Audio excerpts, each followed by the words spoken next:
তো hello guys, অনেকদিন পরে আর একটা ভিডিও নিয়ে চলে আসলাম। তো এটা হচ্ছে আমাদের বাড়ি হরবারবতী পুজোর ভিডিওটা। তো এটা ছাড়তে অনেক দেরি হয়ে গেল, প্রত্যেক বছরই আমার দেরি হয়ে যায়, কারণ এরপরে অনেক কাজ মাস থাকে, তো তাই আমি আর ছাড়তে পারিনি। যাই হোক, এখন বৈশাখ মাসের লাস্ট চলে এসেছে, এখন ভিডিওটা ছাড়ছি, তো তোমরা পুরো ভিডিওটা দেখো।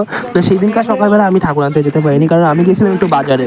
তো বাজার থেকে এসে দেখি যে আমাদের ঠাকুর মাঠে চলে এসেছে, আর এবার ঠাকুরটা সত্যি খুব ভালো হয়েছে। তোমাদের আমি আগেও শর্টসে দেখিয়েছিলাম যে আমাদের ঠাকুর তৈরি হচ্ছে, তো ওখান থেকে ঠাকুরটা নিয়ে আসা হয়েছে। তো এবার হচ্ছে ঠাকুরটাকে নামানোর পালা, কিন্তু ঠাকুরটা দেখলে যতই সুন্দর মনে হয় না কেন, কিন্তু খুব ভারী হয় ঠাকুরটা। যাই হোক, আমরা এই 4 জন মিলে ঠাকুরটা নামিয়েছি। নামিয়ে হচ্ছে এই যে তোমরা দূরে দেখতে পাচ্ছ, এবার ওটা নতুন করা হয়েছে, ওটা করাতে খুব সুবিধা হয়েছে, নাহলে ইট মিট নিয়ে আসতে হয়, নিয়ে যে ইটের ওপর রাখা একটা ঝামেলা মনে হয়, তাই ওটা ওখানটা কাঠ দিয়ে বানিয়ে দিয়েছে।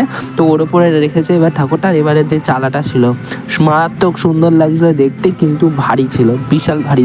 আমাদের পক্ষে তো ওঠানো সম্ভব হয়নি, তো যারা ঠাকুর বানিয়েছিল তাদের ওখান থেকে লোক এসে এটা লাগিয়ে দিয়ে গেছে।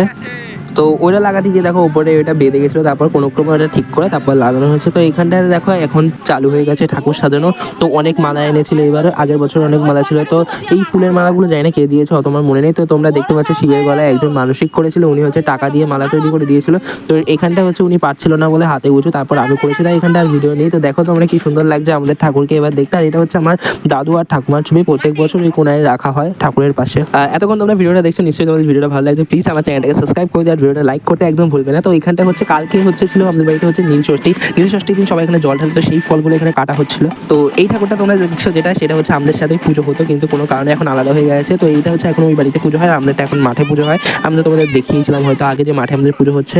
তো এখানটায় দেখো ওরা সব ফলগুলো কাটছে, আর এখানটায় গরমের জন্য বাড়ি দিয়ে বাঁধন নিয়ে এসেছে। এই সেখানে সব বাচ্চাগুলো বসে রয়েছে, আমার ভাগ্নিও বসে রয়েছে এখানটায়। তারপর চালু হয়ে গেছিলো পুজো। পুজো হতে হতে তাও 3টে 4টে তো বেজেই যায়। তারপর এখানটায় কিছুক্ষণ পরে চালু হয়ে গেছিলো হচ্ছে যজ্ঞ।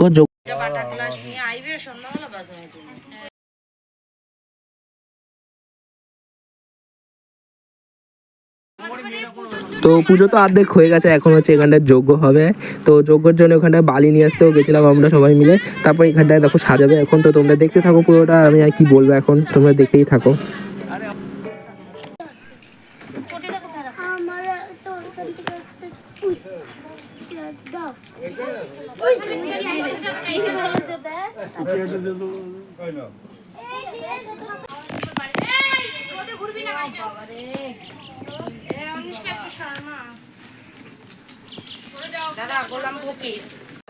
তো এরপর কিছুক্ষণ পর ওইসব রেডি করার পর চালু হয়ে গেল এখানে যজ্ঞ।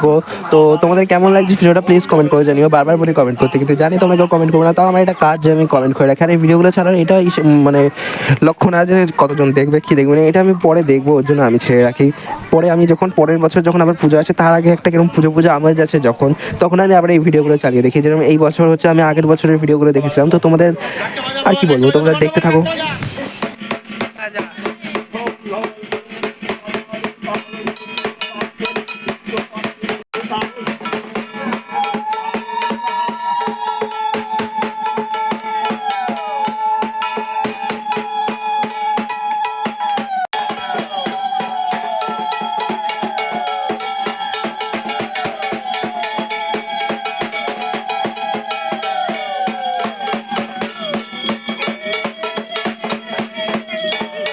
তো যেহেতু আমাদের বাড়ির সবাই অঞ্জলি দিয়েছি, ওর জন্য বেশি ভিডিও করতেই পারিনি আমি অঞ্জলি দেওয়ার। তো যাই হোক, অঞ্জলি দেওয়ার পরে হচ্ছে ওইটা কী খেতে হয় ওটা খেয়ে চলে এসেছিলাম বাড়িতে।